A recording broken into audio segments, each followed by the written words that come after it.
Siamo in collegamento con Annalisa Bertazzon, presidente dell'associazione Ogni Giorno per Emma. Buongiorno Presidente. Buongiorno Bruno, buongiorno a tutti. Allora, E grazie. Ho voluto sentirti per capire come voi, naturalmente l'associazione si occupa della ricerca, raccoglie fondi per la ricerca dell'atassia di Friedreich, che poi in sintesi spiegherai te, e come affrontate voi come associazione questa emergenza dovuta a questa grande malattia, trovandovi anche con i vostri, sia tua figlia Emma che l'Elisa Ceschin, quelli che conosciamo, naturalmente in una situazione di debolezza rispetto a questa grave epidemia. Allora, grazie per la domanda perché è molto, diciamo, densa di contenuti. Ti spiego, allora, vabbè, dal punto di vista personale, come tutti, ci siamo ritrovati a dover stare a casa, a dover seguire tutte le ordinanze, i decreti, eccetera, e avendo, parlo per me, penso sia estesa a tutti quelli che hanno questi problemi di patologie neurodegenerative, sono persone più esposte, per cui è un'attenzione che ovviamente deve essere ai massimi livelli, perché basta un niente che si parla giustamente a volte delle criticità dell'anziano. Questi sono ragazzi giovani ma hanno tante criticità purtroppo anche loro. E fino adesso, insomma, alziamo le mani, la cosa va gestita, la stiamo gestendo, si stanno gestendo questi ragazzi che sono molto responsabili in maniera molto corretta. Per quanto riguarda invece l'aspetto dell'associazione, noi siamo una piccola associazione, piccola perché siamo una famiglia, poi non siamo più tanto piccoli perché fortunatamente in questi 10 anni, perché quest'anno 2020 sono 10 anni che esistiamo, 10 anni di impegno che tra l'altro volevamo diciamo ricordare con tantissimi eventi importanti che avevamo in calendario e che abbiamo dovuto annullare. Per Ecco, cui, naturalmente, scusami, volevo solo inserire puntualizzare una cosa. Naturalmente l'associazione, tu hai un grande aiuto da tuo marito Italo dalla Libera e da tuo figlio Rocco dalla Libera per portare avanti questo impegno che è molto gravoso. Sì, beh, per fortuna la famiglia è molto compatta, quindi c'è Italo, c'è Rocco, anche Emma per quello che può, ovviamente la sua immagine, la frontman, diciamo, perché è sempre davanti, ma non solo lei, perché se poi guardiamo nel territorio li hai lì vicini la famiglia Ceschin ed Elisa, che è una grandissima guerriera, anche lei, si sono sempre spesi da quando ci conosciamo per organizzare, per portare avanti, per anche prestare, nel caso di Elisa, la propria persona a studi, a sperimentazioni come mia figlia, per cui siamo, e non solo loro, poi potrei dirne tanti altri, insomma, nel territorio nostro e anche fuori che si sono via via uniti. Questa è una grande fortuna, però in un momento così siamo un po' tutti bloccati, cioè nel senso, noi abbiamo degli studi, perché ad esempio l'Agenzia Italiana del Farmaco ci ha appena autorizzato qui a marzo la sperimentazione su un farmaco già esistente ma che ha dato delle rilevanze positive per l'atassia di Friedreich. È tutto pronto, c'è anche la lista delle persone volontarie, eccetera, ma non si può partire. Quindi questo diciamo, è un blocco non da poco perché il tempo ci rema contro. Poi per quanto riguarda ovviamente non facendo eventi, non richiami persone, non richiami donazioni e noi non abbiamo aiuti pubblici.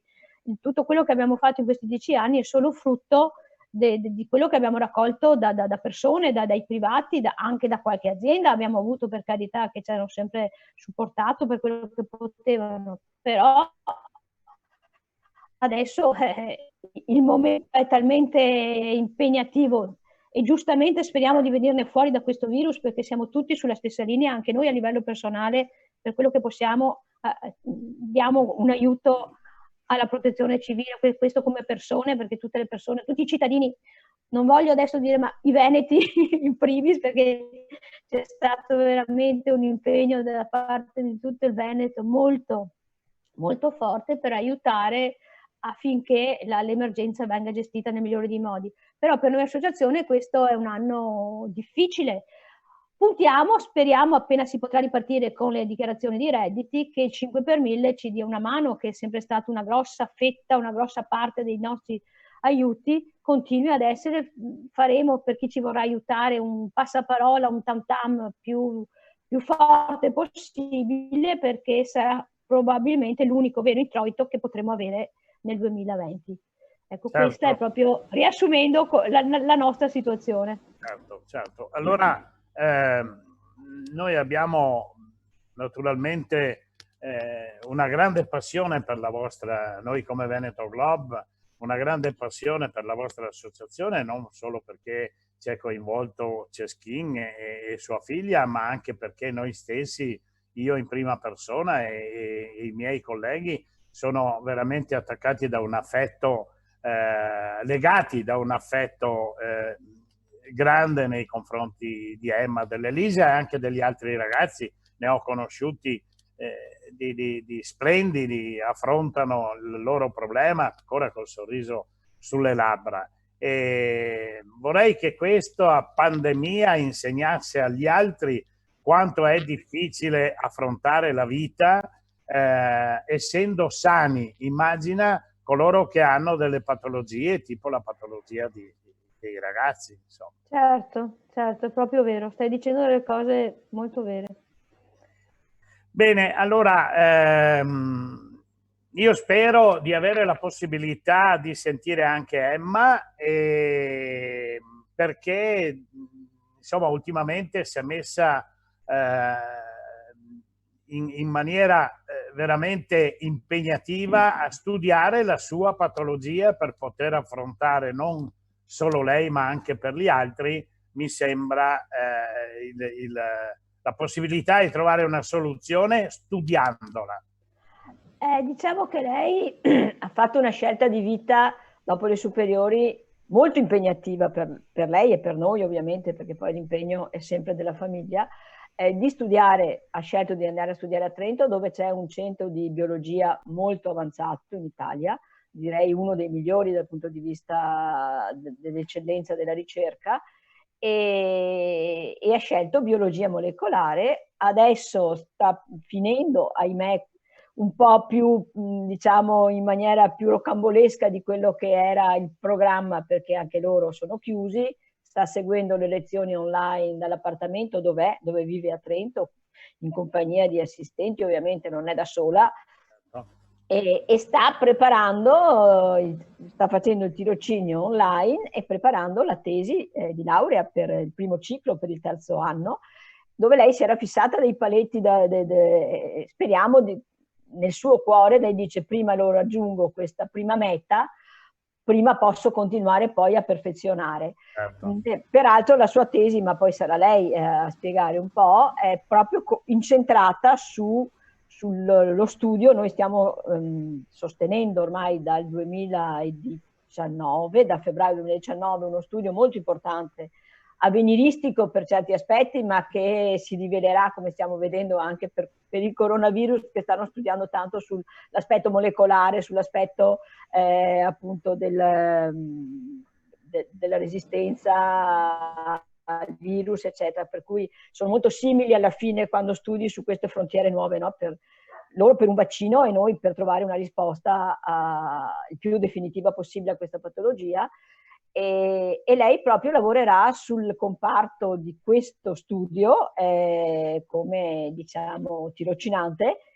Ci sta già lavorando ovviamente adesso online per quantificare, per dare. Lei lavorerà sul computazionale, su quelli che sono i dati da elaborare che lo studio di laboratorio sta portando avanti.